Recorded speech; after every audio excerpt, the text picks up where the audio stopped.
the aside element. The aside element is used to mark additional information that can enhance another element but isn't required in order to understand the main content. This element can be used alongside other elements such as article or section element. Some common uses of the aside element are for bibliographies, endnotes, comments, pull quotes, editorial sidebars, additional information. And let's see the example of aside being used alongside article. Okay, you have the article and then you have the aside. As shown above, the information within the article is the important content.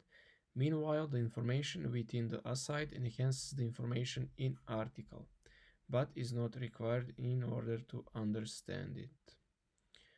Okay, instructions. Remove the div with the ID of aside and let's find a div element. This right here.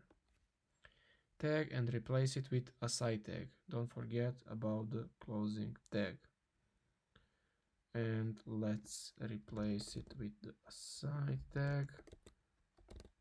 Oops. Don't forget to delete the ID attribute.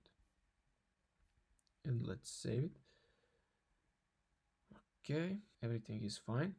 So guys, like you see so far in these exercises, we just modified our code to be more semantic code, and when you change elements to be more semantic, the content stays the same because we didn't change the actual content inside. We just modified our elements to be more semantic. Let's continue to the next exercise.